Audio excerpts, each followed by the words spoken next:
Hey guys, I'm here again today to talk about a book called The Bloodlands, Europe Between Hitler and Stalin. Now Hitler and Stalin, yes, are the two major dictators in World War II, one Stalin being our ally, the other Hitler being our enemy. But before World War II there was major bloodshed. What this book focuses on is what is known as the Bloodlands, which is in Eastern Central Europe. This area encompasses Poland, Yugoslavia, the Ukraine, Czechoslovakia, Hungary. These are areas that are going to be majorly affected because you just had the rise of the Soviet Union, with Vladimir Lenin overthrowing the Tsar of Russia and taking over. This book is by Timothy Snyder.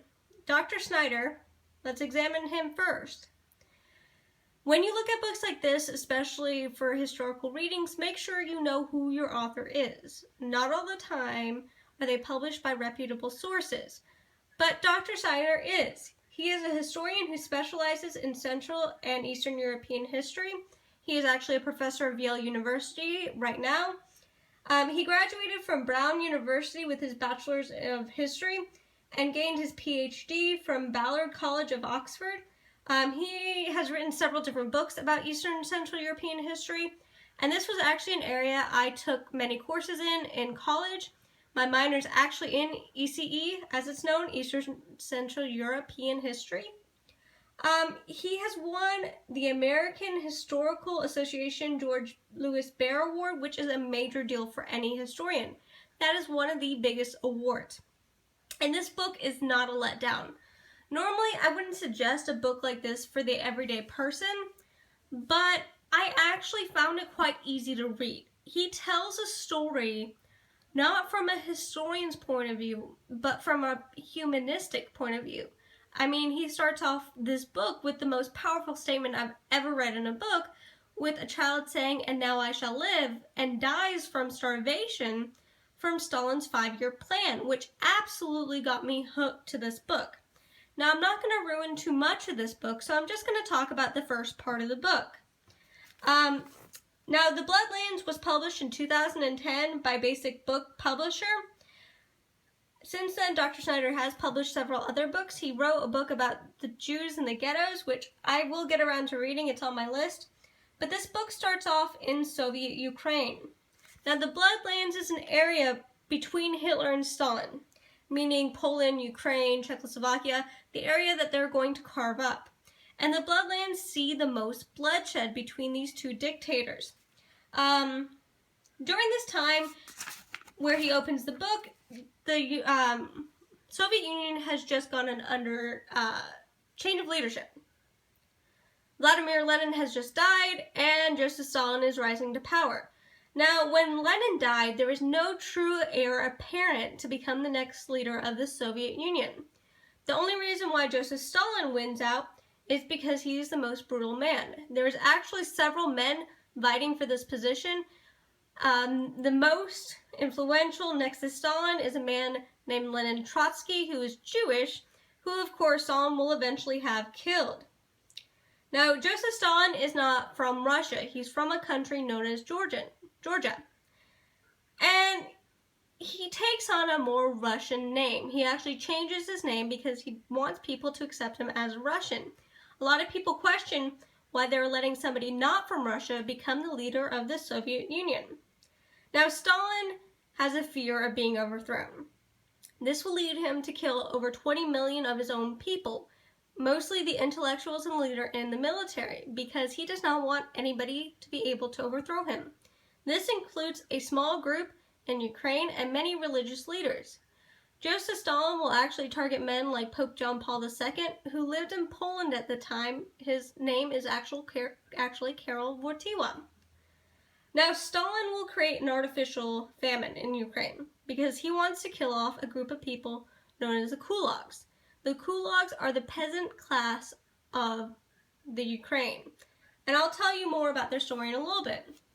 Now, Stalin had risen to power in 1939 after Lenin's death, and he wanted all of his enemies to be gone. He even took out his political enemies, even if they were still a part of the party. He did not care.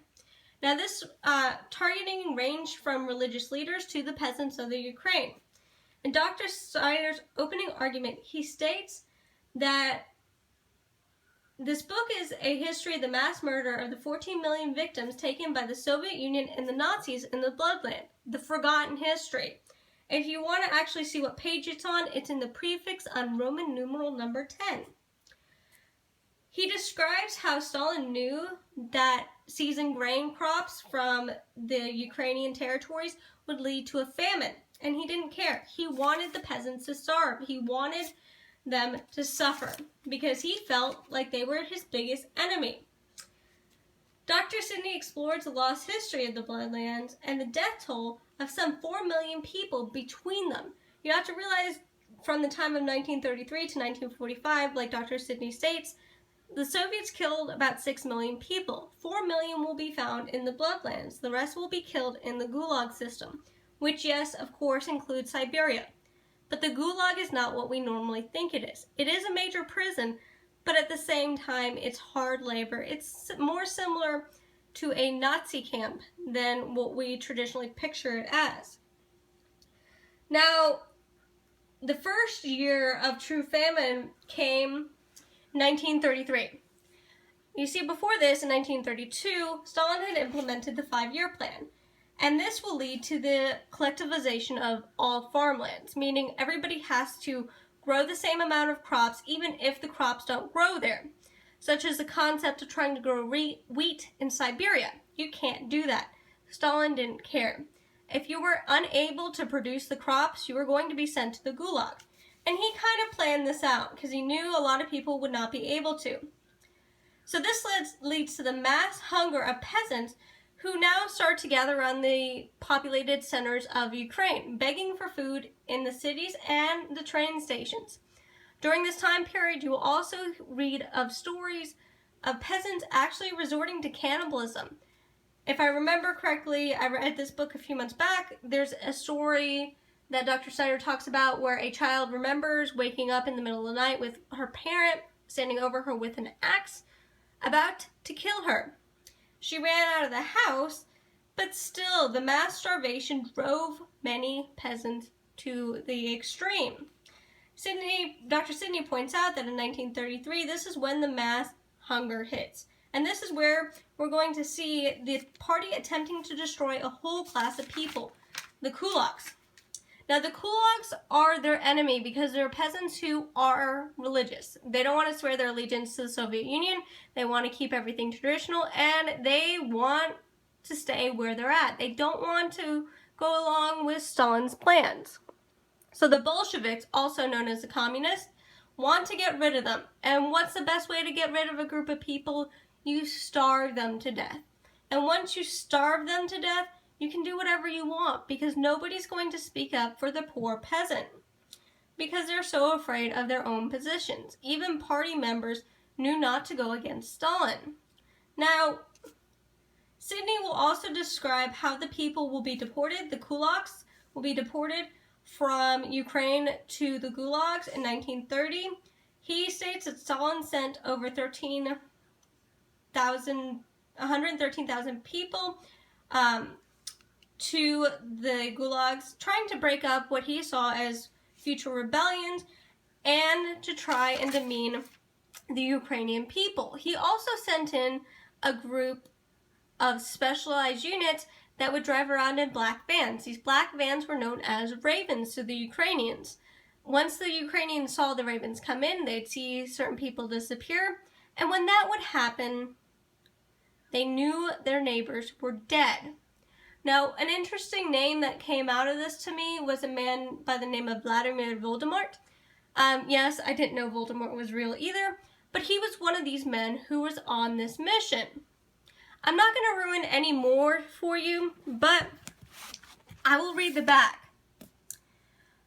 Americans think of World War II as a good war, but the view overlooks the horrors perpetrated by Americans' own ally, the Soviet Union, in the deliberate killing policies carried out over 20 years. The Soviets and the Nazis regimentally killed 14 million people in a death zone between Berlin and Moscow.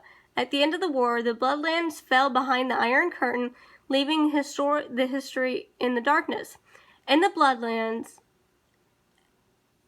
acclaimed historian Timothy Snyder offers an assiduous research, deeply humanistic, and utterly defiant account of this central tragedy of modern history. Now, the claim of the book, do we not talk about the Bloodlands? Yes, I can say that wholeheartedly because there's so many stories we do not talk about. Now, when it comes to the Bloodlands, there are several other books you can read. One of those being Neighbors. Neighbors is a book I also have. Now, in the book Neighbors, it talks about a Jewish community in Germany that gets destroyed. That may be the next book I review.